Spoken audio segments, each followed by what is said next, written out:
Great. I'm Victoria Brockett, student representative of the American Sociological Association section on animals and society. And I'm thrilled to be joined today by Reverend Dr. Christopher Carter, author of The Spirit of Soul Food: Race, Faith, and Food Justice. Dr. Carter's research, teaching, and activist interests are in Black, womanist, and environmental ethics, with a particular focus on race, food, and non-human animals. A common theme among his work is the intersectional oppressions experienced by people of color, non-human animals, and nature.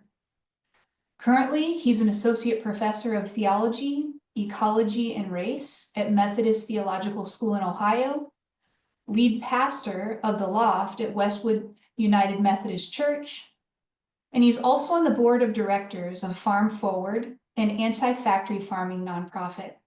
Welcome, Dr. Carter. Oh, thank you so much for having me. Of course. So I'd like to begin with orienting our listeners to your overall vision for the book. And early on, you introduced the concept of soulful eating. And I'd love to hear more about how you came up with this concept, especially in terms of how it relates to your overall vision for the book. So, what does soul food mean to you, and what's the relationship between soul food and soulful eating? So for me, the ideas kind of germinated while I was in graduate school in California, so far away from my family back home in Michigan and Tennessee and Louisiana at the time. And so I didn't have enough money, like most grad students, like to travel. I had a great, shout outs to my graduate program. I had great financial aid. So, I could live comfortably on campus, in that beautiful campus housing. But there wasn't any additional funds to be doing a lot of traveling. And so for me, that kind of longing for home really could only be met through memories and through phone conversations and through eating. And so for me, soul food, which is the food I grew up with, it wasn't like we didn't call it soul food, we just food, it was just regular food. That was a way for me to feel my family, the way to feel like we're still connected, the way I feel like I'm still part of a community, especially being a, black man in a predominantly white institution studying religion. I'm getting a PhD in religion, going to the academy, going to these meetings where I'd be one of a handful of black people. There's a certain sense of longing for connectedness and belonging that I found and continue to find in food ways when I'm not in an environment where the people look like me, or think like me, or necessarily want me to be in that space. And so for me, soul food has always been about having a sense of identity of belonging and connectedness. And at the same time, as I talk about in the book, soul food has been a anti-racist response to white body supremacy. Like the ideas of soul food began in enslavement when black cooks were responsible for feeding not only themselves but also their enslavers. um, and it was their own kind of ingenuity, their own kind of culinary wisdom and agricultural wisdom that enabled this to be created. And by their ability to create this thing, right, their ability to take foods that otherwise would not be looked at as delicacies or things that would taste good or things that people had not tasted before, and transform them into dishes that people just absolutely loved. It was subtly always pushing back at this racialized ideology of that undermined black people's intelligence, that undermined black people's capacities for improvisation, that undermined black people's agency and their humanity, right? And so even though from the beginning, right, as black people were enslaved, Africans were enslaved and brought to America, there's always been this pushback to assert, to say, no, we are human. Like, we are smart. We are creative. Like, you can't do this without us, quite honestly. And soul food is one of those ways that I think that was made explicit. And so what I try to do in the book is to say, okay, what does it look like for us today, right? How do we continue this anti-racist legacy? How do we continue this legacy of pushing back against white body supremacy through the ways we eat? And what might that look like today? Because it's necessarily going to look different than it looked in, the 16, 17, 1800s. And so let's get into this further. So I love the direction that you're taking this in terms of the pushback and this anti-racist legacy that you're carrying forward. And so I want to pivot this now and take it more into a conversation about theory. And so just as you speak about soul food as a form of resistance to anti-Black racism, you also offer readers a perhaps more unfamiliar framework to begin reimagining what soul food eating really looks like in your book. And so you call this additional way of being in the world Black veganism. And I find this really interesting because veganism tends to be associated with whiteness. And so, what is Black veganism, and how do you see this theoretical framework really is a means to be able to begin to unpack both Black suffering and non-human animal suffering? Yeah, I think it is an interesting way to conceptualize soul food, and obviously it wasn't like what I initially thought I was doing or set out to do necessarily, right? It wasn't like, oh, when I imagined what it meant for me to eat um soulfully uh growing up, it definitely involved eating your traditional foods that contain meat and dairy. And to an extent, I would say like the creation of the language of soul and the creation of soul, while it didn't emerge until like the 1950s, like I said, the ideas for it began hundreds of years before that. But even with the emergence of the language, it was a reclaiming of identity, right? It was the assertion of Black pride and Black power. And so as I began to think critically about what does it mean to carry on this legacy of soul food, how might we eat in ways that promote and preserve the Black community, really is what I think we ought to do. Um, what does it look like today? How do I take that seriously? Um, as I state in the beginning of the book, I start the book by saying I didn't want to write this book. Which is an interesting way to start a book. And people are saying, because I was just being honest. I'm like, this is not the book I sat down to write. Because I knew I was gonna have to be vulnerable and transparent about my own experiences and my own journey towards this.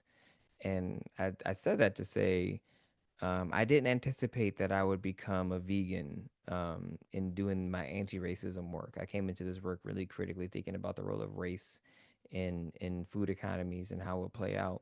And what I began to realize is that structural racism is so embedded in our food system. It's so embedded in the way in which we treat non-human nature and non-human animals that I couldn't escape it, right?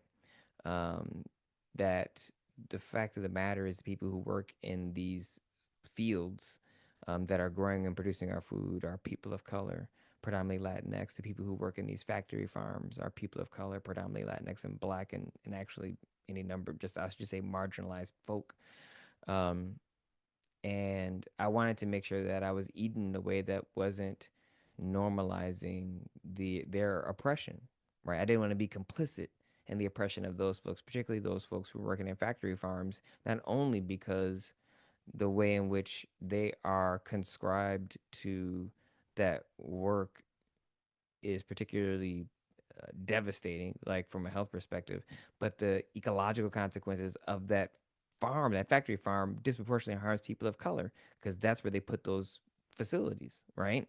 So you got people who are working there, they're being harmed. People who live by it are being harmed, feeding us food that is harmful. So I, in thinking about what does it mean to eat in a way that is soulful, what is a way to eat in a means that preserves and promotes my community and my culture, I could not, in good conscience, say that it includes eating this way, because of the structural racism found in our food system. And so, the idea of Black veganism, for me, I first came across it in the work of Af and Sil Ko, two sisters, who write about it as a way to talk about it. Kind of. I What I try to do with it, from what they built on it, was I bring in a lot of work of bell hooks, and I kind of like a kind of consciousness raising, right? And so I'm like, how can we eat in a way that makes us think about what we're eating, like, and actually name that explicitly, and think about it in ways that allow us to connect it to the overall structures of the food system and food supply and who we want to be. And so part of the reason I came up, or I like that term, or I use the term Black veganism, is it sets aside the ideas of what it unsettles, I should say, what traditional people think about and think about veganism. Typically, it's white women, and it's about caring for animals, and worrying about, polar bears and, sheep, or I don't know, whatever it is that white people what they worry about. Like, for me, I am vegan for my people. And I love animals. I always tell people my wife is a veterinarian. She grew up on a farm. Animals are great. I have a dog. Got no problem with animals. Do a lot of work on animals and with animals. But my veganism for me is because I know that participating in that system disproportionately harms my people. And I have the privilege, to be clear, to opt out of that. Uh, so I also want to be clear that as I define Black veganism, I talk about it as a agent specific and context specific practice, meaning that I understand that everybody can do it, and I understand that everybody, and there are different reasons why people can't do it. Be kind of the kind of vegan that I'm arguing for.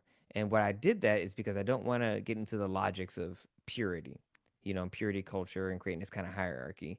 Because as I grew up, poor, on food stamps, like food insecure, we couldn't have been vegan.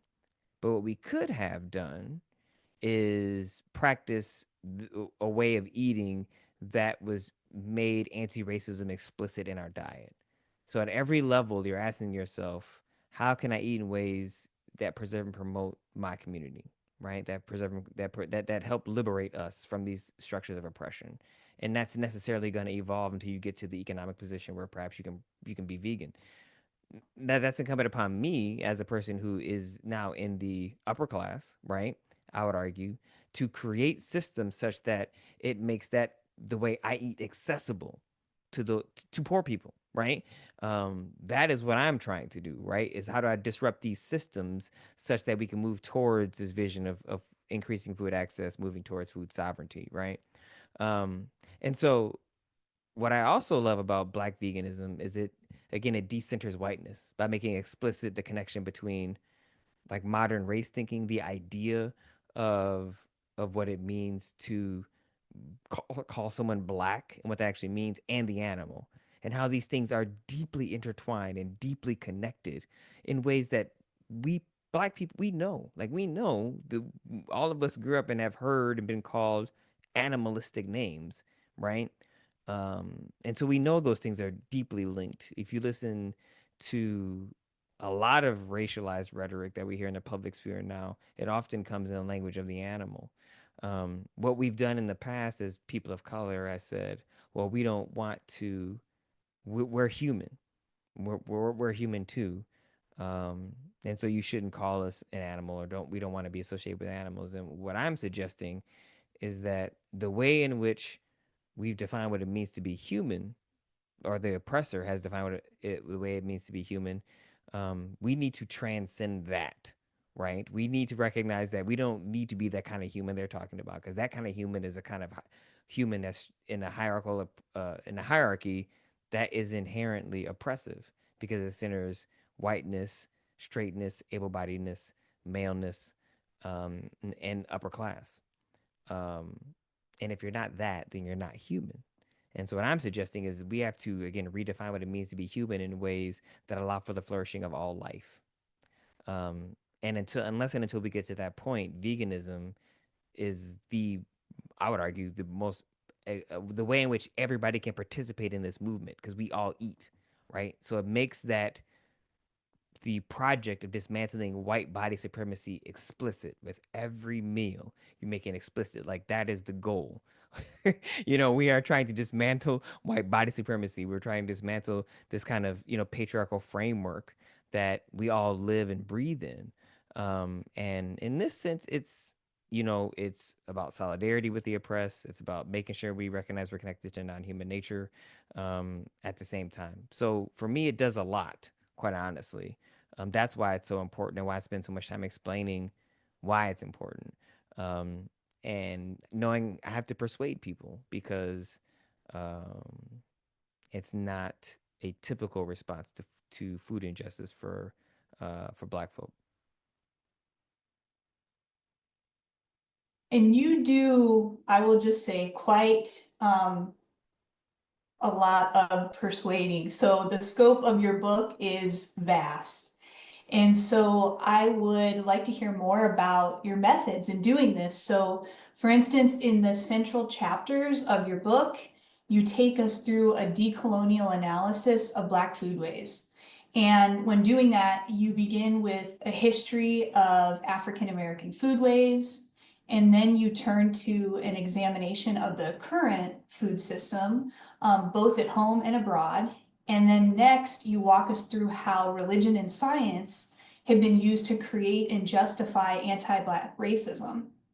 And then finally, you paint a picture really all about reimagining soul food as a continued means for the liberation of Black communities. And so, in just thinking about your methods, were there any particular sites or archives that were particularly useful for this project when covering such an expansive amount of time in this project? Yeah, it was tough, one of the things I don't make explicit in the book, which in hindsight is so obvious now that I've just gotten a little bit older and a little more secure, is how my neurodivergence makes it such that I can't help but see how these things connect. Uh, I couldn't imagine writing the book any other way, quite honestly, because I felt like if I was going to make a compelling argument, I needed to show how this system works. And honestly, there's things that I cut out because I knew it was getting too long and too cumbersome, and it wasn't necessary for like neurotypical people. Most people got it. They got enough of it, or what I explained. I guess I want to start by saying when I'm talking about a decolonial analysis, for me it unfolds in four movements, and I kind of laid it out in the beginning: knowing, thinking, being, and doing, or epistemology, social analysis, theological anthropology, and then praxis. And so for me, when I'm thinking about like kind of repositories, given those specific areas, first it's my own family history. So think about ethnographically, right? So I talk a lot about my grandfather and his experience growing up as a migrant picker, and how much his experience shaped, quite honestly, inspired the project. I don't know that I would have written. I know I wouldn't have written this had it not been for his stories. Um, driving from Michigan to Mississippi and hearing him talk about his stories working in the fields when he was like 8, 9 years old. Not he only he had to stop going to school when he was 10 to help. He was the oldest to work to take care of the family. He grew up in, um, I mean, Jim Crow, like Jim Crow in Mississippi, and I remember reading how the word is passed recently. Well, maybe about a couple of years ago, so not too recent, and realizing that in the last chapter they're talking about Mississippi and talking about Emmett Till and they're talking about the community he was in, and I hadn't connected the fact that my grandfather grew up 30 minutes from there, and was there, like he was living in the community when that happened, um, and just how much racial terror shaped him, and how much that is part of the reason why we ended up in Michigan. My family, I mean, he was escaping racial terror. So stories are really important. In that, at the same time, my father's side of the family, who I'm not, my parents got divorced when I was really young. I don't really know my father's side of the family that well. And it was through genealogical research that I found out that my father's side of the family is Spanish and that my side of the family is white, which makes sense when you look at us. I mean, we're in Louisiana, we got a whole lot of light skinned folks, so you're just like, oh, whatever. Um, so my great grandfather came here from Spain, and he was a overseer, and so he was one of the people on the plantation on the other side, right? Driving people like my grandpa, and so it opened me up to make sure that within the project I knew I could tell that story, so I could connect to white people especially, but people who could see themselves as the oppressors. And to be clear, I think to be an American is to recognize that the way our food system operates, you need to understand yourself no matter what class you're in to an extent as someone who has an extreme amount of power relative to other countries. And so that's just to be just completely transparent. But it did give me pause because I didn't know this, right? So just imagine, right? I'm already writing the book. Now I'm past the dissertation and I'm doing this genealogical stuff. And then I find out that my family has some like I did I remember getting this email, you do the ancestry stuff and it was like, "Oh, you are like 33% European." I was like, "What the?" I was like, "Whoa, whoa, whoa, whoa. Wait a second. This is not what I was looking for." Um and yeah, it was helpful in that regard. It made me be more explicit with the degree in which I talked about compassion in the book. As for me, that's another important methodological departure point. So that as I'm doing this decolonial work, as I'm going through that process, I make sure I left space for healing. You know, not only like being grounded in the truth, the importance of self compassion and compassion for others. Right. My great grandfather came here as an immigrant. Like this was the kind of work that he was going to only be able to get. Um, while I am not responsible for what he did, I'm responsible for I respond, right, to like the situation he helped create. It's not my fault, I should say, but it's my responsibility, like to do something about it, and that's what I see myself doing.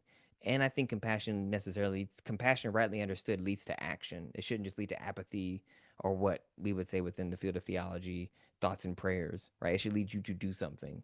In a true compassionate response means you understand and empathize with someone to such extent that you don't want that to happen again. And so that's what I end the chapter with, right? With respect to like, this is what in action I try to envision an alternative future and what that would look like. Lastly, with respect to methods, is you need to, I would argue, for me, the more important thing was going to sites. And so going to plantations, um, it was hard. I mean, going to plantations was so important and so painful. Um, I still have a relationship with the Whitney plantation, and I go down there and usually do something like, every few years, because that one was super important for my research. But they're an exception in that their plantation centers the experience of the enslaved. Most plantations tell this very nostalgic story of enslavement from the perspective of the person who owned humans.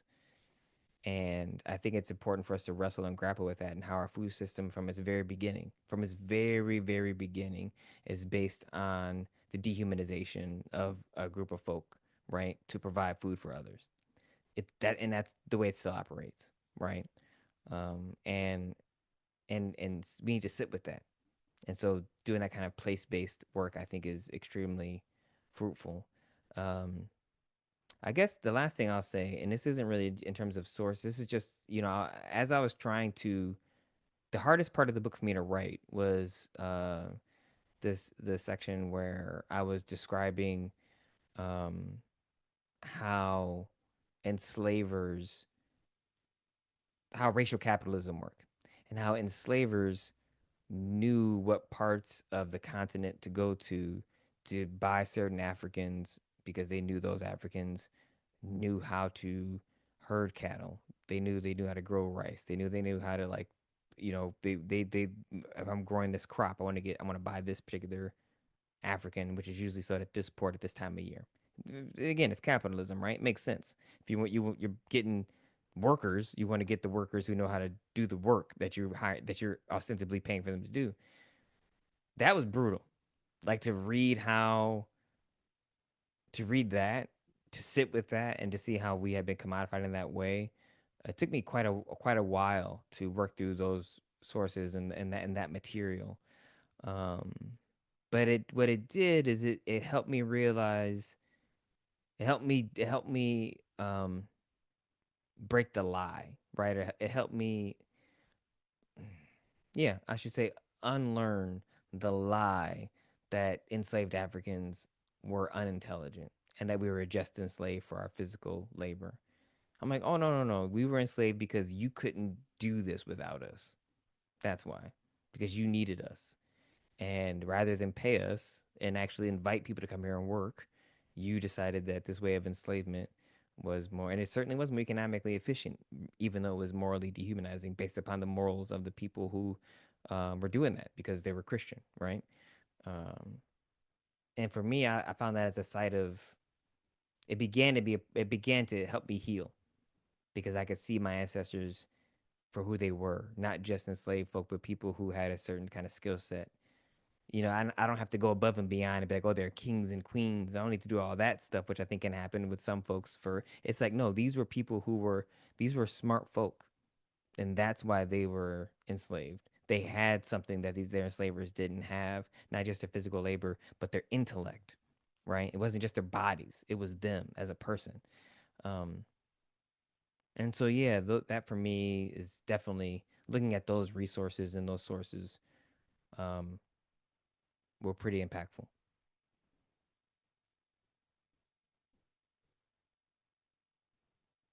So with that, let's turn more so to thinking about this alternative future as well too that Black veganism and that whole framework can offer. And so in doing this and after coming out of that and looking at this as well too, as you were just talking about, is a place for healing as well. One of the things that I really appreciate about your work is that rather than painting a picture of really of a utopia, you approach the potential of Black veganism in a really practical way through this concept, as you've been talking about, of food justice and particularly food sovereignty.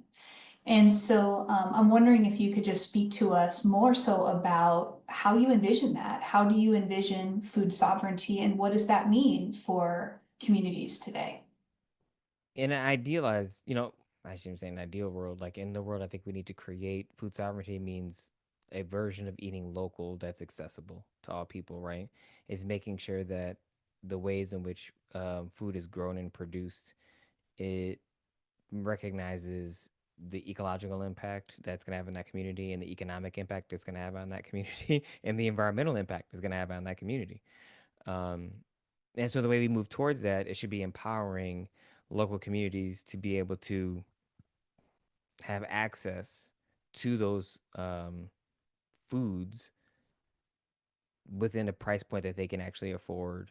Um, and this is where I think for me, food sovereignty has to, like, where I think activists, particularly whether it be churches or nonprofits or farmers, we will have to take control over, as Marx would say, the means of production.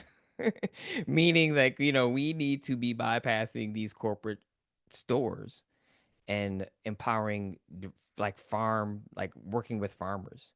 Um, One of the things that one of the organizations I absolutely love is the Black Church Food Security Network and the work that they do by connecting with farmers and bypassing the grocery store, quote unquote, the corporate entity. They're able to provide farmers with food to like a customer base that will come every week to buy produce and all kinds of other things. And they do sell meat. Heber is vegetarian, but the person who runs it. Um, but it makes it so that healthy eating is affordable because we are making sure that creating these food hubs, right, where we can actually connect local people with local farmers to eat local foods. And again, I know I've used the word local multiple times. I'm not saying it just by local. Local in our contemporary context isn't just mean within your city because of the way in which food is transported now and how the environmental impact, like, may, when you actually sit down and do the studies, it may be more environmentally friendly for you to get something from 3 states away, depending on how it's transported, right?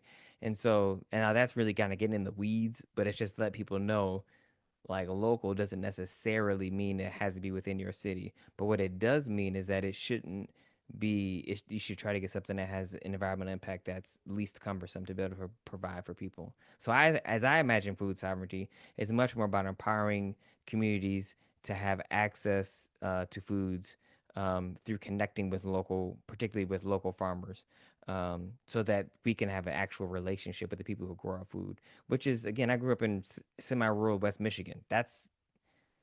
This is 35 years ago how we got food, right? It's not that like, so I'm imagining something new, quote unquote, but kind of just like this works. I'm like it can work, and it'd be different in bigger cities, but we have to recognize there's a reason why that system was built because it is actually ecologically sustainable, and the corporate model that we have right now is not. And so that when I'm thinking about food sovereignty, it is much more about empowering local communities to have control over their food supply, rather than relying on corporate, for lack of a better term, overlords.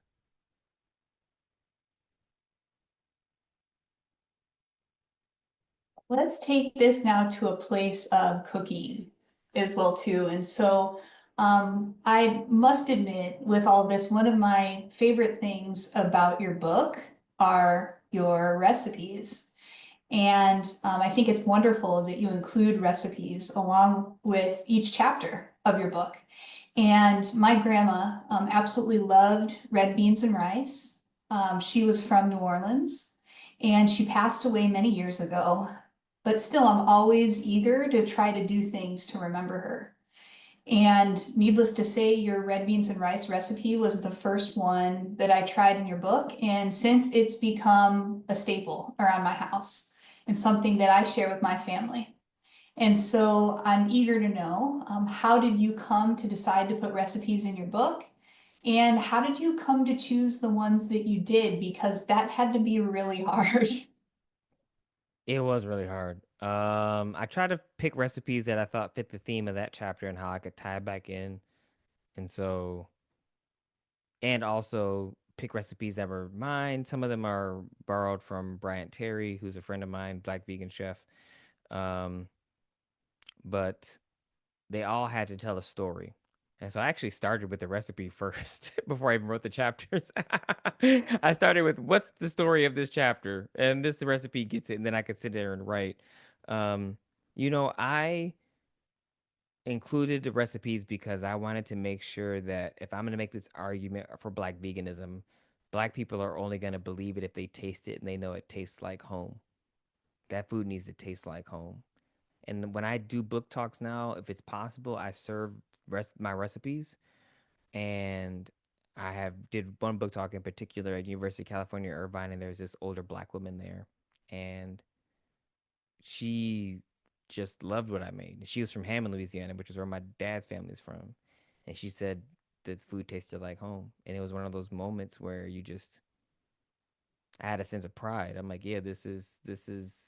I was able to do something. I was able to tell people like you can eat soul food without the meat, without the dairy, and it still can taste the way it tastes like us. It brings you back.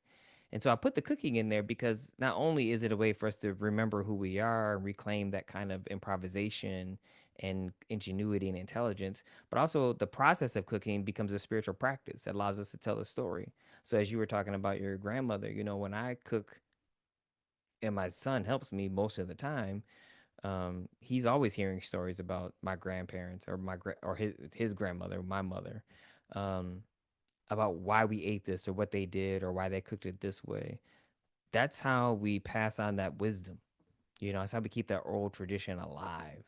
And that's how we help them understand that they're connected. There's this through line of love that connects us, this through line of compassion, this through line of justice. And those stories is what he's going to remember, not just the fact that I had him help me cut celery for red beans and rice, right?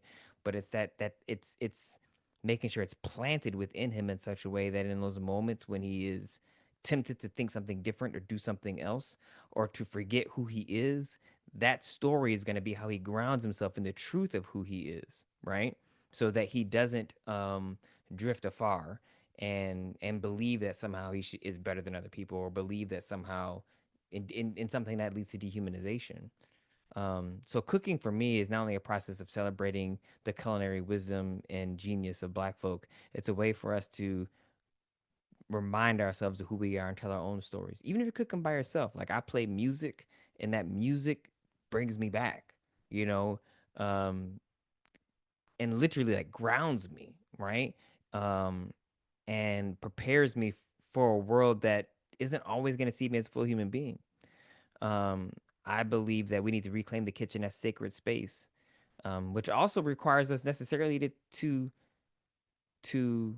think about work or argue for, or I should say, argue against the kind of way we've often been socialized to think about work as such, to think about the 40-hour work week and be like, is this necessary? Like, how might we actually create a life? How, and this is again getting back to decolonization, rather than thinking about how life serves institutions, decolonization, its goal is that those institutions should be at the service of life. Like those institutions should be at the service of life. And if when you invert that, right, when you subvert that capitalistic framework and you say, okay, it's not that I'm anti people making money, is that that can't be the end all be all. Life, flourishing life, connectedness, that needs to be what we are striving for. And to have a higher floor and to suppress the crazy ceiling such that everybody can flourish. This, I think, is what can allow us to, I believe, have a sense of to be liberated from these structures, what I call structural evil, quite honestly. And so that's why cooking is important to me. It's what helps me stay sane. And my friend, I'll end by saying this: my friend Joanne, who's better known as the Korean vegan, if you've heard of her work, she's on Instagram and stuff like that. She lives not too far from me. um, Wants me to do a cookbook, and I may do something I don't know. But Joanne is like, you should do it. She's because she is a lawyer, and she ended up writing this amazing book. And so I'm like, I'm not a chef. She's like, I'm a lawyer. So it's been I don't know. I guess I'll just say that we'll see what happens.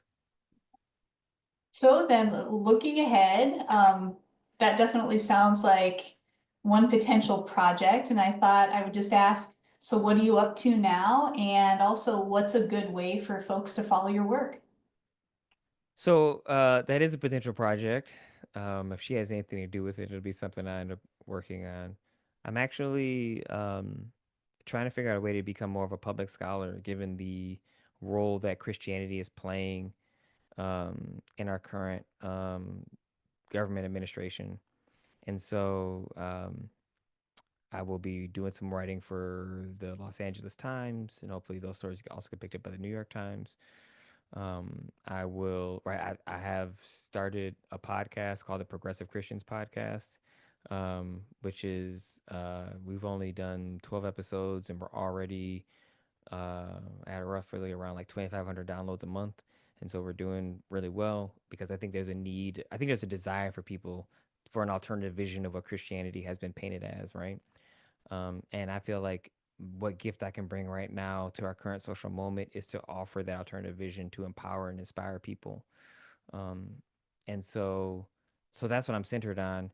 The last thing I'll say, I have an idea for a fiction book that basically is a fictional way for me to tell the story of the spirit of soul food.